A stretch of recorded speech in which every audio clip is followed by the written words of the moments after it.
together.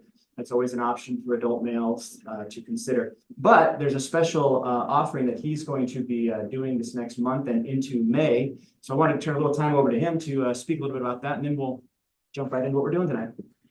Thanks, Mark. Yeah, my name's Sam Taylor. I've been here at the Arizona Family Institute a little over 4 years. I'm a licensed professional counselor, and it is, as Mark said, my pleasure to work with a lot of awesome men. We work through some of the challenging components of addiction and compulsive sexual behaviors, and rebuilding trust in relationships and things like that. And one of the things that we feel, and we're kind of bringing that together tonight with Mark's offering of kind of a father's and son's perspective on how to tackle some of these challenges when it comes to pornography and things like that, is offering, we want to offer a course for high school age young men. This is the kind of a key demographic where we really want to be able to help people and support them as much as possible. Our aim with this course is to kind of eradicate shame and secrecy associated with things related to pornography. It's going to be informational. It's going to create this opportunity to interact with one another and understand where some of this stuff comes from, why it's so prevalent, how easy it is to kind of find ourselves dealing with it, and what we can do about it. Who can we turn to when it's about building some camaraderie and being able to let go of the shame and secrecy associated with some of these things, and to empower us. And so it's, like I said, it's informational, it's supportive, it'll be fun and funny, it will be enjoyable, but that is going to be offered to young men, high school age. So if that would be helpful for you or someone that you know or care about, that's going to be offered starting next Thursday. It'll be Thursday evenings from 6:30 to 7:30. The first 2 Thursdays of April, and then we'll take 1 Thursday off, and then the following 2 Thursdays after that. So if that's something you're interested in, want to get registered soon for that, as it starts next week, just refer back to our website, and you can register that way. Thank you very much, Mark. All right. Thank you, Sam. All right, guys. Well, as I was getting ready, Sam came in a little bit ago and he saw my board and he's like, what are you writing up, something like from the Beautiful Mind movie? I got something written up there, but this is notes for me. It's not for you guys. It just keeps me on track. But there is a PowerPoint put together. So if you'd like a copy of that, more than happy to send that to you guys. Folks online are probably seeing that right now. It's free information. I don't own it, so we're happy to share it with you guys. So you don't really need to take any notes because it's in there, unless you have something you want to do, take notes on separate from what I say. But pornography, right? Sexuality. It's an important topic, but I also appreciate that for everybody, it can be a different level of sensitivity. And so I want to be mindful of that as we speak tonight. But I don't want to dilute it to the point that it's ineffective, right? So I'm one to speak plainly and directly about these things, but always with an intentionality to be effective and respectful.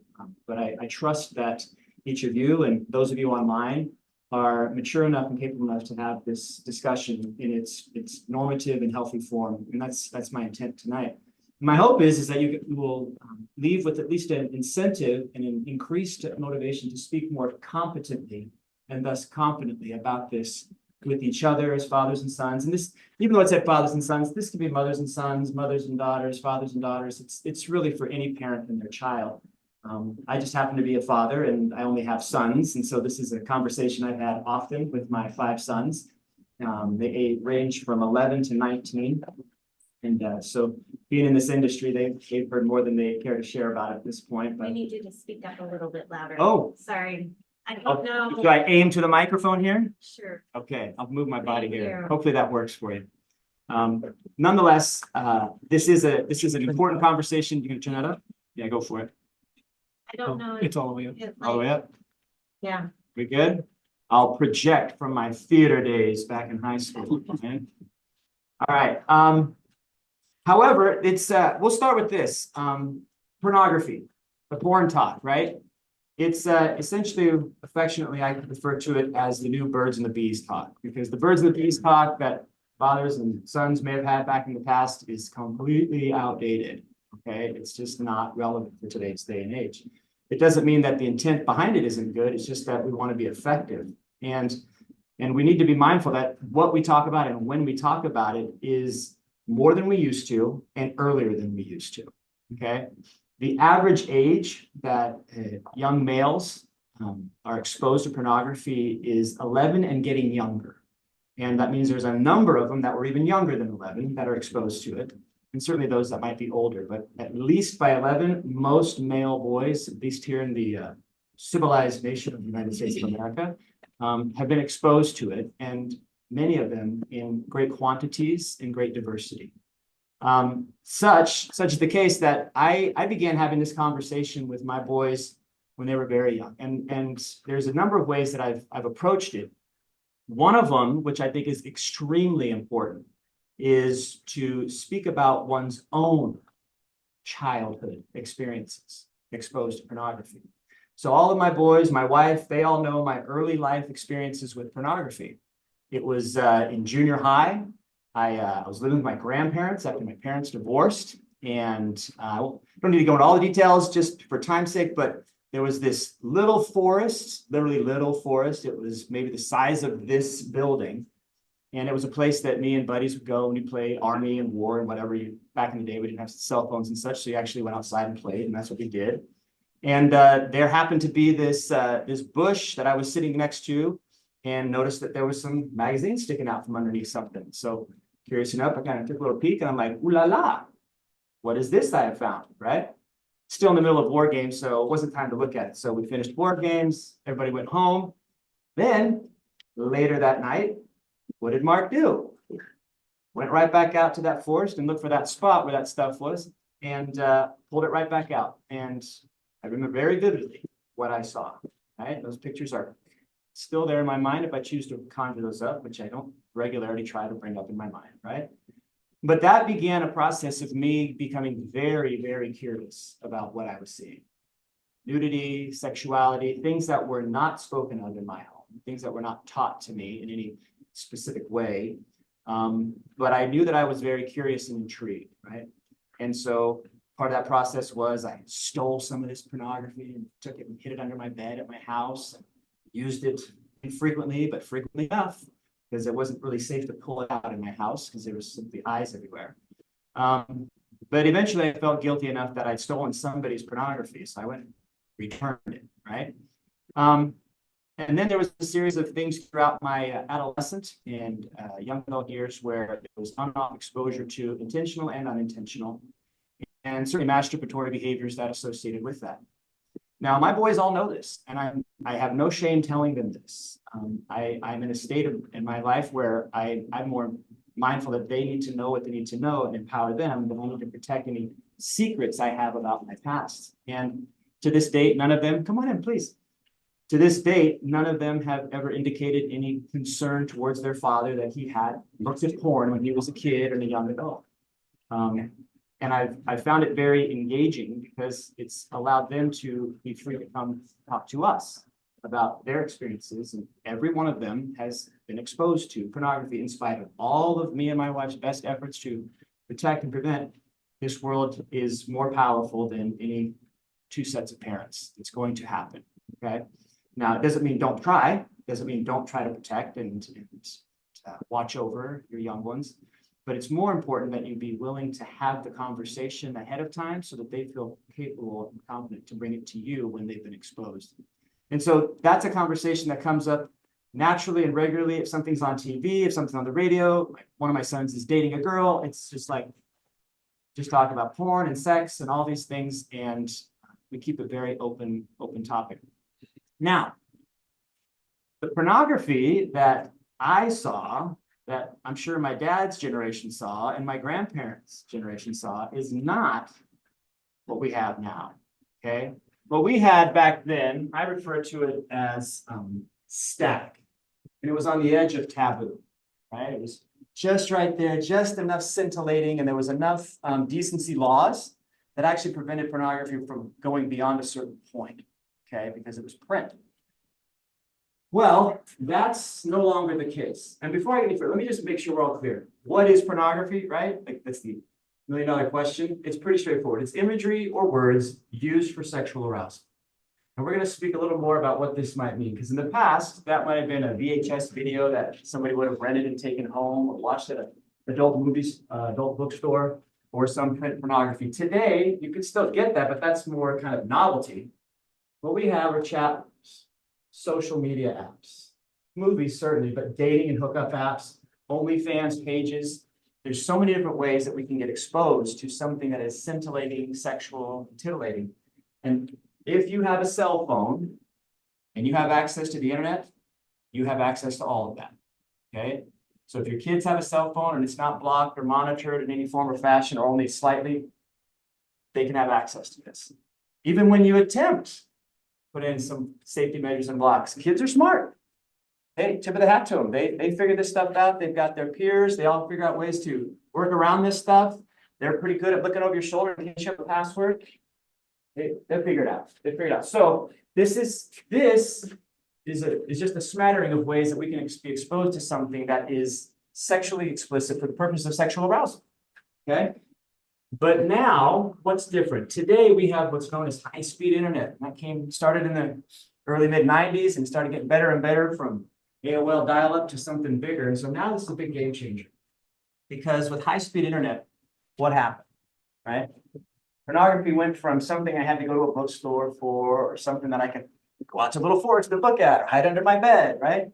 Into something that I could walk around with great ease and see it at any time, any place, for as long as I want. Because it offers this. I can be anonymous. It's readily available. And it's absolutely affordable because there is a ton of free pornographic access. You don't have to pay for it ever again. There's just that much out there and constantly more coming. On top of that, though, it's moving to something that's much more interactive. Rather than just viewing something, a picture or a video, it has now become interactive and definitely beyond taboo. Why is that? Because there's so much competition to get people's eyes and views. And the only way to get people's eyes and views is to go more and more extreme and push beyond any taboo norms that we had in the past. And if you can think it, if you've ever had a fantasy about it, I guarantee you somebody else has already produced it and put it out on the internet in some form or fashion, or there's somebody live willing to perform that for you for a price. And it isn't always that much. And here's the impact of that. For individuals where it's interactive, it feels real, but without emotional risks or apparent consequences or anything that I might have to do. Because what is it? It's never going to say no. A real human, you've got to court them, date them, woo them. You got to take them out to dinner. You got to actually show up with a nice shirt on and shower, have some breath mint in your mouth. You got to actually show up consistently in such a way that they would want to spend more time with you. Courtship, right? You don't have to court any form of pornography. It's there. You just knock on the door metaphorically, and whatever you want at your disposal, it's for you. Now that is a huge game changer for our evolutionary process in sexuality and related development. Whereas our sexual development should grow slowly. Can't see this, but I'm reading it to you. And gradually, and evolve over time, not in an instant. I can tell you for me, I didn't have access to modern day pornography, and when I was a kid, and if I did, I think, pardon the expression, I'd have been screwed, because I know me. I know the way my brain works. I was not into alcohol and drugs, experimented a little bit, didn't take. Porn, boom, hit the money. And in an instant, in Little Forest, I went from innocent to aware, but not sure what I was aware of. And it started to expand. But that's limited to whatever was in that magazine. My cell phone, your cell phones, your internet, there's no limit, okay? So we're having an evolutionary shift that is moving away from a slow, gradual, non-instantaneous sexual relationship development to something that's much quicker, much faster, and it's hijacking young minds. Now, that's not your fault. It's doing its job. It's designed to attach to how your brain naturally operates. It's just doing it in a way that is super normal, beyond normal, okay? There was a study done a long time ago an experiment actually called the butterfly experiment, or the cardboard butterfly. Some of you may already know this. And the researchers put a beautiful female monarch butterfly into a cage or a little place, and then put in a bunch of other male butterflies. And of course, they were like, ooh, all the flutter. Here's this beautiful single female butterfly. And she got a lot of attention. She was killing it that night. Then they pulled that out, pulled them out, replaced the woman. Not actually didn't even replace her. They left her in, but they put in a cardboard butterfly that was bigger, more vibrant colors, more fantastic, right?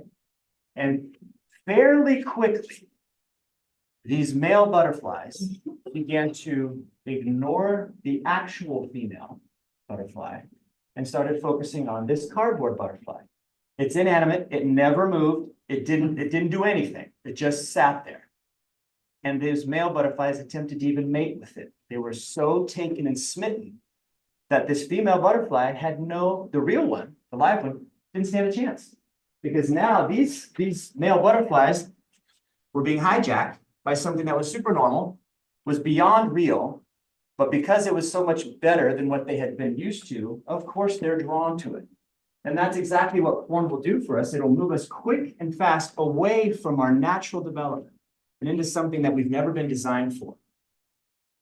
Now, I liken it to fast food, junk food, right?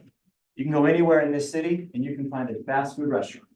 You can go into any Circle K, you can go into any grocery store and you can find junk food, aisles of it. In fact, you can't even get away from when you're trying to pay to get out of the place, right? There's advertisements everywhere for fast food and junk food. Now, I'm not here to judge anybody that uses fast food and junk food. There's no judgment. But how much influence do fast food chains and their marketing and their advertisers and junk food have over you and your choices for what you consume? Even occasionally. You cannot escape advertising. If you watch TV, it's there. If you're on the internet, it's there. If you're driving down the road, it's there. And that's just junk food. In like manner, if you get on the internet, at some point in some way, it's almost impossible not to have something trying to grab your attention that's titillating, sensual, or arousing. And it starts ever so subtle, right? But it doesn't take much to go to a page and then go from there, splintering out into all kinds of places. Now, this is precarious for youth because why? Youth are curious about what? And especially sex, the body, the opposite gender, and if you're homosexual, same gender. They are intrigued, but they're very curious about that.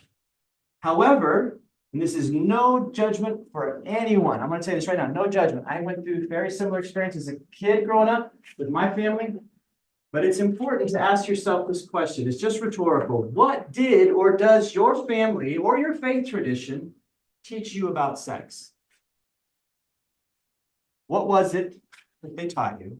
And more importantly, how did you hear or interpret what they were trying to communicate? My experience is that most families have good intentions. Faiths also good intentions. Often, though, the message is sex is dirty, it's bad, we don't talk about it, or there's just a lack of confidence or comfort to even bring it up because those parents weren't taught by their parents how to bring it up. And there's not a lot of great education out there that's common for people to learn how to talk about these things. So the message was there probably wasn't much taught, or what was taught may have had an unintentional twinge of what? Shame, judgment, right? In fact, a buddy of mine, I should say a buddy, I have much more respect than that. Dr. Patrick Carnes, who I studied under, okay, friend, all due respect. He said this, he said, when he was growing up, the message he understood, and I could relate to it, was sex is dirty, save it for someone you love. Now there's a paradox in that. If sex is dirty, and I shouldn't do it, and there's something wrong with me for having those feelings, even as an adolescent, and then miraculously, on my wedding day, it's now not taboo, and I can just flip a switch and now it's from dirty to okay. There's some miswiring and mismessaging going on. Well intended, because what are they trying to do that for? Why do they say, oh, sex is dirty? Don't do it. Wait till you're married. Because, well, they want disease, they want pregnancies, they want you to grow up a little bit, they want you to live within your family values and faith values, like all that's important.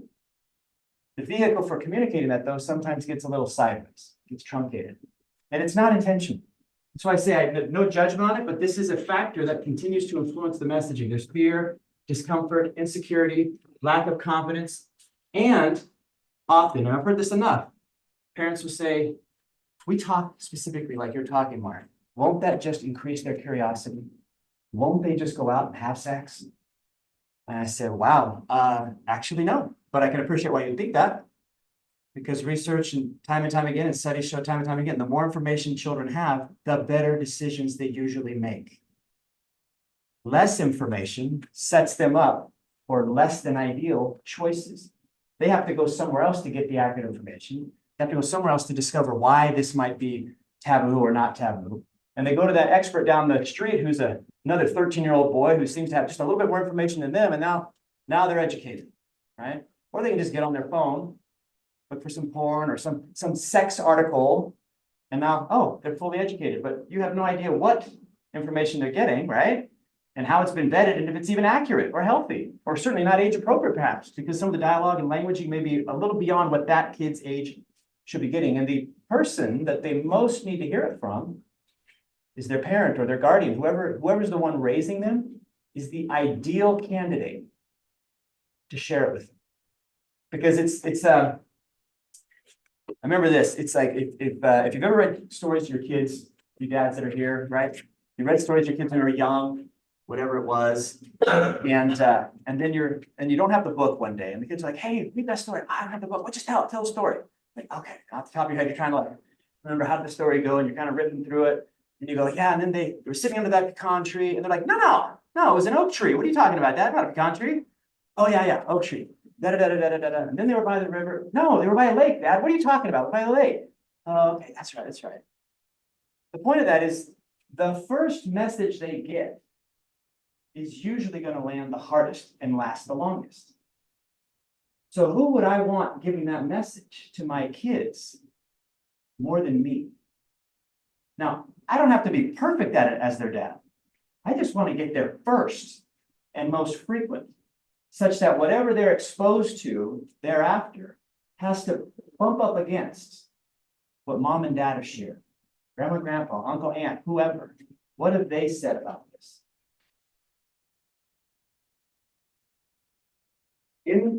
There's a small margin for error, however, and I'll explain what I mean by this. In highly religious or morally aligned communities, that's not a negative thing. These are good things, morally aligned religious communities, but there's a small margin for error that's unintentional for mistakes in this arena. What do I mean by that? Depending on your faith tradition, your religious community, there could be any number of either consequences or conversations you might have to have with some clergy, and you might be a little awkward as a kid. I don't really want to talk about this. Is awkward. This is weird. What's going on here? And so what happens is there's oftentimes the shame kicked in when really the kid was being curious. He discovered something incidentally. It's natural that he was curious. His brain did what it was supposed to do, and it got excited. Exactly what the brain is supposed to do. Porn is just not the great way to get there, but their brain didn't do anything wrong, right? And so being able to let them know, hey, wait a minute, you saw that video of that woman doing such and such. Okay. That probably got you excited, didn't it? Yeah, it kind of did. Okay. Why do you think that is? She kind of pretty? Was she cute? Did it kind of look good? Yeah, okay. That makes sense. Sounds like you responded pretty normal. How do you feel about it though? Is that something you think you want to do again? You think it's best for you to do it again? How does that match with some of the stuff that mom and I have been talking to you about? What do you think about that? You just fold it in, right? It's natural. But oftentimes in these highly religious or really morally aligned, well-intended, but maybe less than ideal conversations, there's a message that's interpreted that if I make a mistake at all, I'm not worthy. I'm bad. Not I did something unhealthy. I myself am bad. I myself am broken or wrong. And it couldn't be further from the truth. You ain't broken, you ain't wrong. You did exactly what your brain and body would naturally do when exposed to something such as that, a supernormal stimulus. We, those who are around you that hear about this, are like, oh my gosh, rally time, okay. You didn't do anything wrong, but this also has potential implications. And we'll get to that. Things that we want to remind them, hey, there's some consequence that might happen. So let's remind ourselves why we want to be careful around this precarious thing. And again, parents and adult guardians, these loved ones, they're the ones that are most important to teach and promote healthy sexuality regarding normative sexual development. Now, if you don't feel confident in that, man, we got great therapists here. You got great communities online. There's great books for it. There's all kinds of resources that can help equip you with what is normative sexual development. There's not time tonight to get into the details of that, because maybe another conversation for another night, but there's a plethora of information out there. We just have to go seek it and access it, because if you get it from a reputable source, and it seems like it aligns with some of the values you have and some of the perspectives that you carry, it doesn't have a shame-based message in it, man, better to go with it than nothing at all. Because if you don't, porn's going to beat you to it, or any one of these combinations, and that ain't the place you want to get the message from. It ain't going to work for you. So we don't want to be critics. We want to be urge or sex positive. It's kind of a term we use here. We're urge positive or sex positive. Someone has an urge, that's positive. Nothing wrong with that. You have a sexual energy coming up within you, totally positive. That doesn't mean acting on it is always in our best interest. Right? It could be consequential acting on it, but the fact that it's kicking in, no harm, no foul. That's normal. It's learning how to make sense of it. What triggered that? Why is that going on? Where do I want to steer it? What do I want to do with it? What's best for me? So we're going to normalize sexual curiosity, physical curiosity, reduce shame, because it reduces judgment of ourselves. Normalizing that curiosity, normalizing the response, almost universally reduces shame and that judgment of self. And it definitely helps equip our children, our youth, to make those personal choices that are healthier about what to do or not to do when exposed to, or even in a relationship. Okay? That's the point here. I want to empower a healthy choice or approach to active, healthy information and shame reduction. Now, that's all well and good, but we probably need to spend a little time talking about some of the effects. Now, we can just say, porn is bad. Don't do it. Well, porn isn't bad or good. It's a thing, and what effect can it have is what we want to talk about. Because if we just talk about, well, porn is bad, that doesn't teach us anything.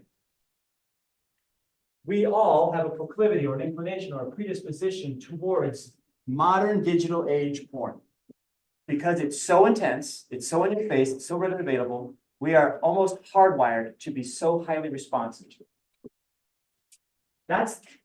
That is the primary effect, that it's just actively acting on what's already there. And porn is a stimulant, which means it does what with dopamine? Activates, kicks it into high gear when you're using it. Just like with alcohol or drugs or gaming or video game. Boom.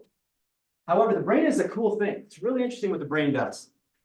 The brain is actually designed to help regulate itself when it gets too much dopamine, too much of a spike in dopamine. So it will actually, even when you're using this thing that previously gave you a boom spike, it'll start to reduce the amount of dopamine you get off of using that. That's awesome. Oh, great. I don't get all this dopamine spike. No, not so awesome, because guess what tends to happen? Escalation. Because I don't want to do this activity if I can't get that hit that I had before. So maybe I got to do something else or more of this thing. And so what ends up happening is we escalate the activity to get more of that original high. Therefore, we're seeking more and more. Volume, diversity. And when that becomes more diverse, it starts to trend over into the beyond taboo, right? It grabs us like that supernormal stimulus. When this happens, oftentimes what happens is increased what? Embarrassment, shame, insecurity, sadness, depression, loneliness, isolation. Why would that be though? Why are these things kicking in? Well, I don't know too many people that like looking at porn in front of other people.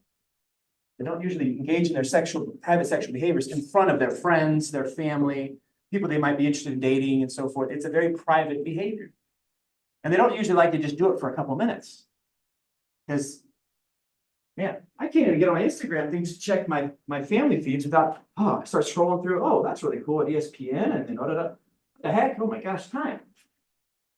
It's just sports in my family for crying out loud. That's not even porn. This is going to kick in because there's no way I'm doing it for 20 seconds, 30 seconds, 2 minutes. It grabs my attention and tens of minutes have gone by. Well, if I've gone that far, I might as well spend a little longer time. I missed that appointment with so-and-so. My buddies are already at the thing. Well, I'll just keep whatever. So the more isolated I become, the more disconnected I am from my family and friends, which is highly correlated with increased depression, increased anxiety, increased loneliness. And so porn then does this. It could give me in its place of what I'm trying to get from my family and friends in life, it'll give me a false feeling of being wanted, desired, and special. How would it do that though? How can I feel desired, wanted, and special by looking at porn? Oh, wait a minute. It's interactive now. These people on the other end actually know how to say the right thing and make the right sound and compliment me, and it's pretty quick, and they can tell me how special and wonderful I am. Man, that was easy. That feels fantastic. Man, I just kind of get griped at with my mom and dad sometimes, and my friends, they're just kind of punks lately. But these, oh man, she's killing it for me right now. She got my heart in my wallet, but regardless. Okay, so this becomes then the default for stress and disconnection. Gosh darn it. So therefore, naturally, it's going to what? Disrupt normative sexual development for youth, because it's confusing healthy with unhealthy sexuality, because I'm getting hardwired and habituated to something that's false but intense, not intimate. Now we are susceptible to intensity, but our health is in intimacy. But when we supplant intimacy with intensity, we start to erode our responsiveness to intimacy, which requires time and patience, coquettish interactions, flirtations, and all of those things. Nope, not going there, because I can just whoop, straight, quick. Thus often, by the way, when I say these impact and effects, I'm not suggesting everybody that looks at porn, every single person is going to have all of these effects. I'm just telling you, our experience shows this is often the case. Any combination of things is often the case for those who have used porn more than just a handful of times in their life, and certainly with modern age porn, digital age porn. And so what happens is you see an increase in dishonesty. Well, why? Why would somebody be dishonest? I don't want to talk about this. So what was I doing with my time? And why wasn't I such and such place? Or how come my homework didn't get done? Oh, blah, blah, blah, blah, blah, blah. Come up with whatever excuse I can make. So usually that dishonesty starts in the family and with parents. Not necessarily around sexual things, just anything. However, if that continues, it often carries into adulthood, this kind of navigating truth with whatever it takes to get out of the moment and move on. Now, unfortunately, when it carries into adulthood or even into my teenage or young adult courtships, that dishonesty doesn't just stay with my family of origin, my parents and so forth. It now can carry over into my primary romantic relationship. So here's this interesting thing. Cheating in the digital age. It's not lipstick on a collar, a little receipt from a rendezvous. No. Digital age, it's any kind of profound secret that you're keeping from your intimate partner. Anything. Because there's so much we do online. Man, I could be spending my money. It could be around finance. It may not be on sex. Maybe I told him I was such and such place, but I wasn't really there. And all of a sudden, find friend, she's like, wait, you said you're going to be such a wife. But cheating on a partner is doing anything that is outside of what you've agreed to or have informed about.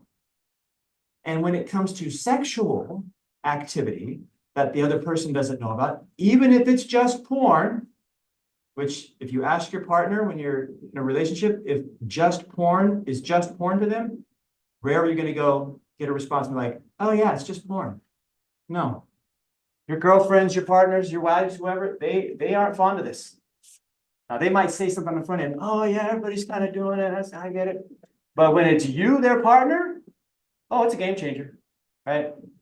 Because the vast majority of females on this planet are not fond of their guy looking at other women or engaging with other women in any form or fashion. But a guy will say, I didn't cheat. I never met this woman. I never even touched her. How is this cheating?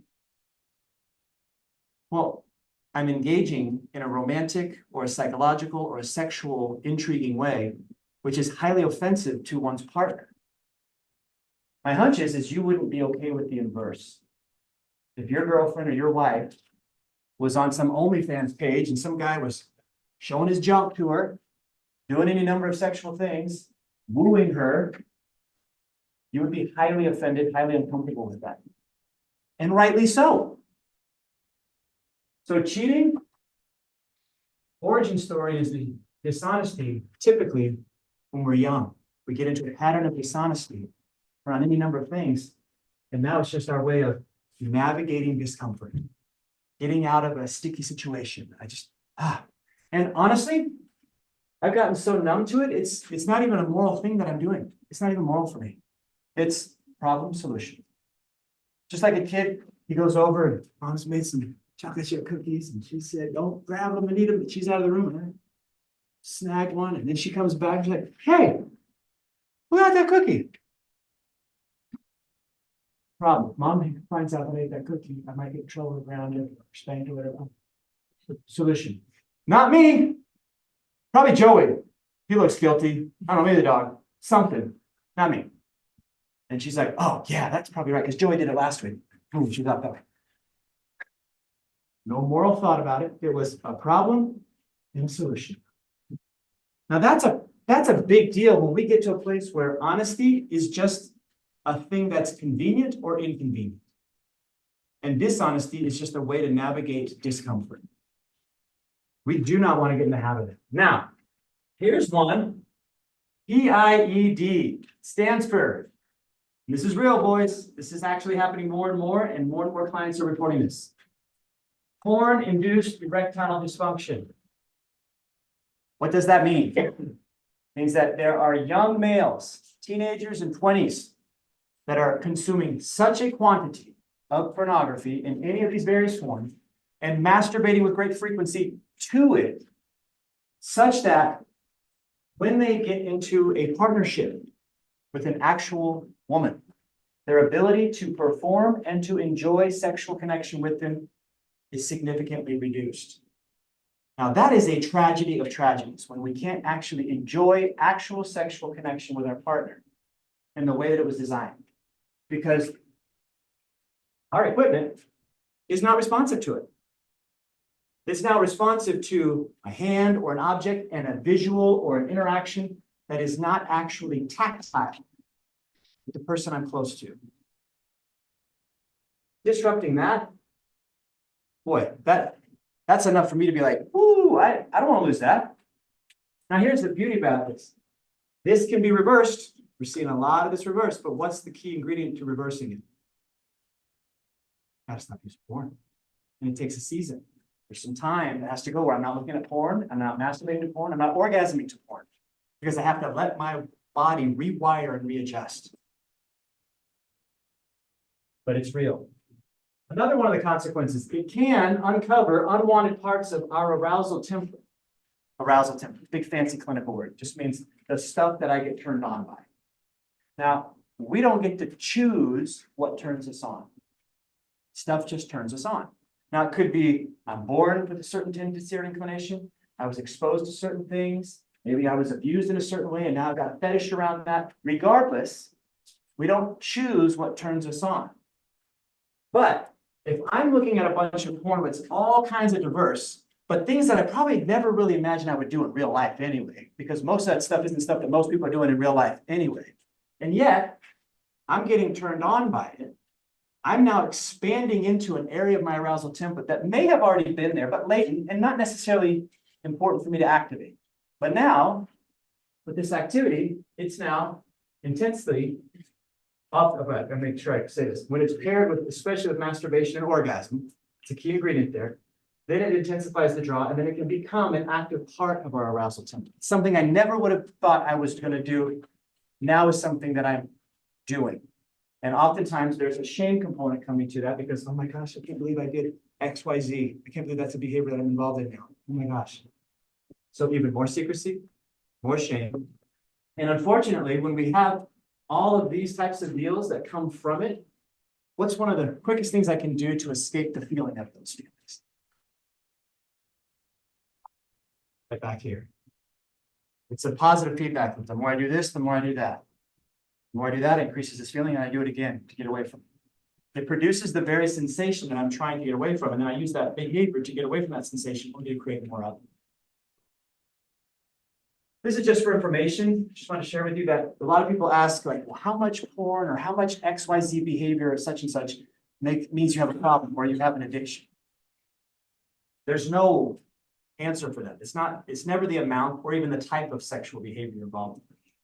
What matters is its impact on you. I have guys who are like, man, I've only seen porn like twice a month. Man, am I an addict? I'm like, I don't know if you're an addict. Tell me what effect that's having on your life. How is that affecting your relationship with your wife, faith, your community, your job, your work, your health? Walk me through the effects of that. You may not have an addiction, or you might with very little exposure.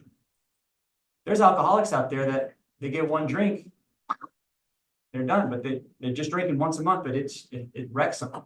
And others that drink all kinds of fish, like a fish, and there's no consequences, seemingly. What matters is, in youth, the long-term risks are elevated when the frequency is high and the diversity is wide. Okay? Those long-term risks are elevated. Now, oh yeah, I forgot to mention this. This is something that our dear colleague, Dan Oakes has shared a bunch of times. When you pair a negative emotion with a core human urge, that is damaging. So for instance, what if I told my kids, hey, you eat too much. You're a pig. You're going to get fat. Stop eating so much. Well, first off, eating is what? Biologically necessary. Like, you will not live if you do not eat. That is a core biological urge. But if my kids get the message that there's something wrong with them, they eat X, Y, Z, or too much this and that, now they've got a negative association with a necessary biological part of their life. That is highly damaging to their relationship with food.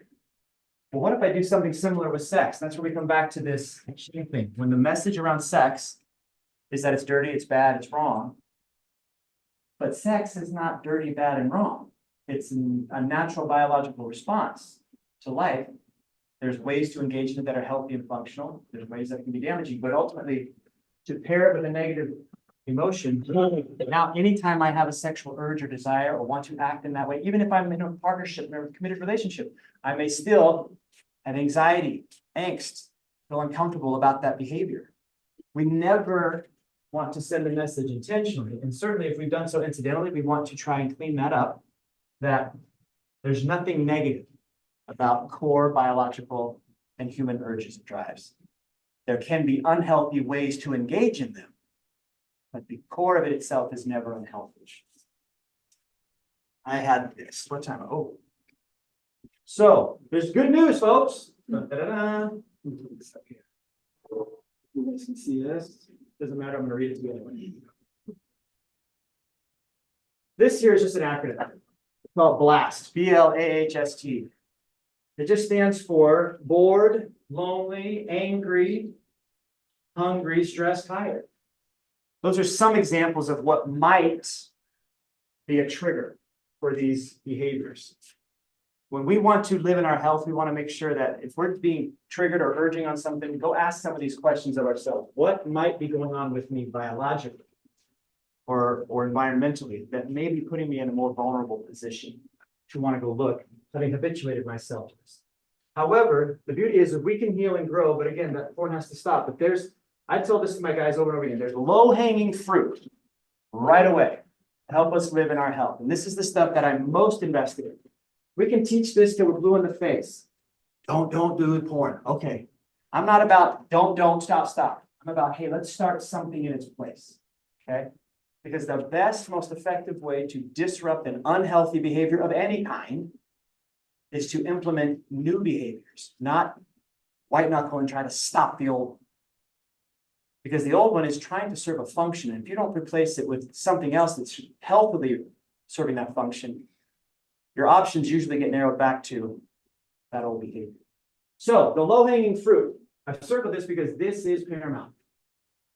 Young fellas, some of you guys like to stay up, play video games all night. I don't know what it is you do with your time. I'm gonna tell you right now, the worst thing you can do for your global health, physical, spiritual, sexual, emotional, relational, athletic, crap sleep. If you don't get the quantity and quality of sleep that you need on a regular basis, the rest of what I tell you here is almost neutralized. It is that important. And kids your age don't need 7 or 8 hours of sleep. You know what you need? 9 or 10 hours of sleep. Your bodies and brains are growing at such a pace right now that you need an abundance of sleep. But most kids are not getting, and a lot of the school systems aren't designed well because they have you guys go to school really early, and that's not helpful, right? Nobody likes to go to bed early, so they get up early, and so now you're hosed because you got 5 or 6 hours of sleep, and that's never enough for a young developing brain and body. Nonetheless, it's imperative that you prioritize getting to bed early and sleeping as much as you can, restfully, mindfully. Now, things that you can do to enhance beyond that. Hydrate, hydrate, hydrate. I wasn't going to touch it because I probably would have cut my hand. Thank you, though. It'll probably slip again. Let me know. Well, when I say hydrate, I'm not talking sodas, guys. I'm not talking sports drinks. I'm not talking energy drinks and stuff. And I'm not saying never drink them. I'm not that guy. I'm not here to judge you for doing it. Just telling you, you need water, like a gallon a day. Hydrate. Because what does water do for our body? Everything. And especially this organ up here, our brain, it lubricates the heck out of it. It keeps everything firing really well. If you don't have enough water in your system, your neural pathways aren't going to fire the way they need to. So you're not going to be as sharp, as astute, as competent, as well-grounded in your decision-making. Water is essential. I consider sodas like not a staple. Soda is a slice of cheesecake. Don't eat it like it's going out of style, right? It's not good for us. Sodas are nothing but sugar. Now, I like sugar like the rest of you guys. I get it in my form is in dark chocolate. But other than that, we've got to reduce the sugar and caffeine that we take. I'm not against caffeine. I'm not against sugar. But especially for young males and young females, elevated sugar and caffeine levels tear up your ability to sleep well at night. And if you're not hydrating enough, you're not flushing it out of your system, and so it's staying in there. And it's disrupting all of the functions in it. Nutrition. Yeah, you gotta eat right. I'm not talking about ding-dongs, ho-hos, and Twinkies. We're talking about protein, veggies, the staples. Like load up on protein like it's going out of style. That stuff is so good for you. Veggies. Fruit's good, but be careful because fruit's full of what? Sugar. So eat it in moderation, but it's good for you. Keeps you regular. This one, guys, there's no excuse for not having some form of daily exercise or recreation. You got to have it.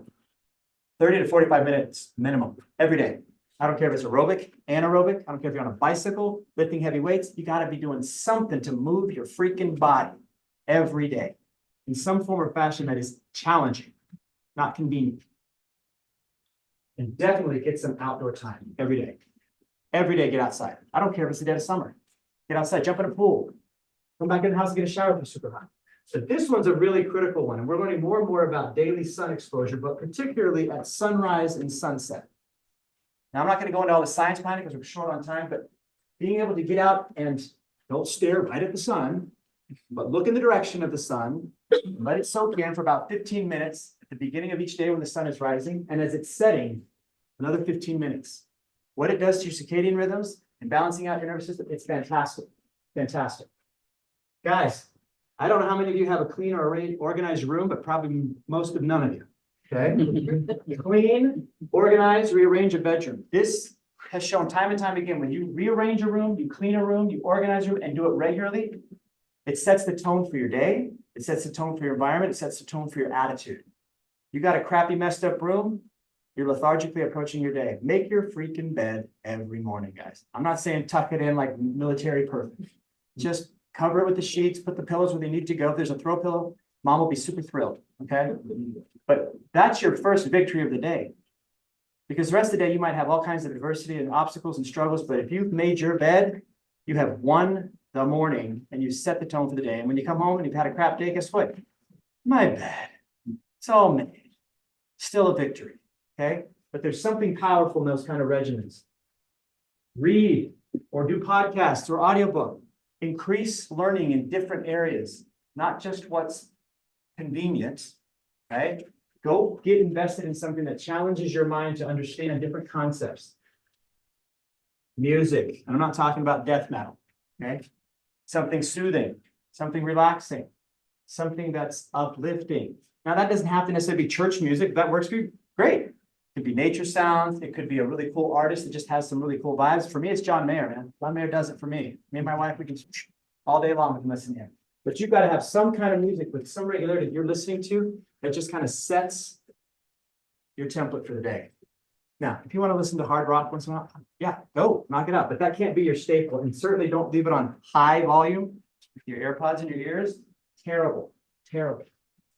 Yeah, definitely invest in your spiritual life, whatever that is. If you've got church activities, prayer, or meditation is for you, reflection, studying religious texts, something that activates your spirituality. For some of my guys, it's yoga. I love that. For other guys, it's deep breath work. Great. Whatever it is that helps you to attach to your body and something greater than yourself, do that on a daily. Every day, some form of spiritual connection. And boys, yes, take some freaking naps. You got to get that sleep. Don't go pound an energy drink because you're getting tired to power through the nap. Just take a 15-minute nap. It'll do wonders for you. And the amount of energy you get from 15 minutes of napping is far greater than what you're going to get from 200 milligrams of caffeine. I promise you. New foods. Yeah, go try something. I'm not talking about the newest junk food place. Okay. Go sit with your mom, your dad, and say, hey, I always heard that, falafels are really cool. Can we make some falafel? Heck is falafel? I don't even know. It's a word that came to my head just now. Go find out some really fun meals. Make them, experiment, go to a cool restaurant. But definitely go out and have some adventures or trips. I'm not saying you have to go on a trip out to the beach and stuff, but go find ways to enjoy what's called wonder, the wonder of the universe, right? Outdoor, nature, music, art. Go to a theater, go to a musical show, go to a museum, but go out and have some trips and expose yourself to things that are meaningful. Service, go help people, mentor. That's really important. Cheer people on, your friends. Like all of you have friends and peers that are on a sports team or on cheerleading or they're in choir or drama. Go cheer them on, applaud them, watch what they're doing, be invested in those aspects of their lives. Even if it's something you personally aren't interested in. Man, I didn't like soccer as a kid. I didn't like soccer when I first became a dad. My boys like soccer. Okay. Hey, guess what? I now like soccer. I don't like soccer. I like my boys when they play soccer, to be honest. When they play soccer, I'm into it. I don't watch it outside. But when they're doing it, I'm all in. You got family and friends, get all in with them. If your mom and dad are doing something cool, get excited about it. Gratitude and affirmations. Observe the success of others, their gifts, their talents, and their attributes, and affirm them for it. Validate them. Be intentional. Be somebody that's thinking of others to move yourself into a place of other-centeredness rather than selfish self-absorption. And this is the one that I really challenge my guys all the time. Do difficult, uncomfortable, inconvenient things, but that are productive and meaningful. I'm not saying something dangerous, something difficult, something uncomfortable, something inconvenient. And you have to choose to do it versus it's something that you're compelled to do. If it's something you're compelled to do, the benefits are very low. If it's something you choose to do that you don't have to do, but it's hard and difficult. Me, 2 years ago, I started doing the cold plunge in the ice bath. That was hellacious. Cold water, I was not a fan of. And guess what? I'm still not a fan of it. But all I take is cold showers. Every freaking morning, straight to the cold. Now, it probably gives me a lot of really cool physical benefits. There's all kinds of research out that says that. For me, it's just, that's my win. I did something hard and uncomfortable, Plus, it's also good for my skin, so I'm wearing it. Ice baths, hot saunas, but anything, it doesn't have to be those things. Something that is challenging for you. Take up a new instrument, try a new sport, learn to cook something. Hey, I'll volunteer to clean up the house for your mom and dad. Well, you'd be killing it at that point. But this is one of the most important things. When you are experiencing those struggles or urges, triggers, whatever you want to call it, feeling vulnerable, the single most important thing you can do, child, adolescent, adult, reach out for support from others. If you're tempted, urgent, wanting to go do something, you're on the verge of it. This is one of the things I tell my guys, I'm not going to tell you what you can do. These the men in my group, I say, look, if you want to go porn, that's on you. I'm not going to tell you should or shouldn't. That's not my job. But what I am going to ask you to do is, before you do it, reach out to one of the other guys in the group and just tell them that you're feeling that. Now that's what's going on for you. Just see where the conversation goes. And if you still feel inclined afterward to do it, that's knock yourself out. More often than not, I'm telling you, vast majority of the time, when you do such a thing, your inclination to act on that urge is greatly reduced or eliminated. Because reaching out in red zone behavior moments is absolutely the most effective way to disrupt a behavior that you're about to engage in that you know at some point you're going to regret, and you're going to get dropped back into some of these feelings again. That's only going to cycle you back into doing it again. This is a statement that I threw down there. It's probably on the PowerPoint. But resiliency and self-care are created in structure, in regimen, in organization, in discipline, and in supportive connection with loved ones. Motivation is what comes later. Our culture often says, hey, I gotta get motivated, gotta get motivated, gotta get motivated. What builds motivation? Achievement. Acting on something, feeling the results of it. I'm now motivated to keep doing it because the results were positive and beneficial. You do not get motivated before an action that you don't want to do. It's the results of taking that action, the hard thing, and feeling the impact of it that pulls it in. We are literally at time, and I want to just end with this note. I am super impressed by those over there online and you gentlemen here for coming and doing this. This is not a topic that most people are ever going to want to comfortably talk about, but you guys showed up. You allowed me to share a few pieces of knowledge that we've experienced over the course of our years of therapy and so forth. A lot of this, though, is stuff that I've really acquired just in my being a dad. Combining the stuff that I've learned from my field and implementing it with my kids. Now, by no means do I think my kids are scot-free. They are still going to be exposed to porn throughout their life. They're still going to be tempted and urged. All I want is for them to feel safe enough to come to me, their family, their friends, somebody, to process when they're in a vulnerable state and to help others increase their success to move through it when they can be the same resource for them. So this is hopefully just the beginning of a long series of conversations that you have on any number of sensitive topics, but certainly around sexuality, pornography, and the like. Keep creating safety with your kids. Boys, let your dads and moms be imperfect when they try to communicate this. They will be imperfect. They won't get it right every time. But their heart's in the right place. They love you dearly, and nobody will go to bat for you like them. So learn together, grow together, and you will have a highly, highly successful, healthy sexuality, healthy relationship life, and just generally speaking. Thank you for your time. Appreciate it.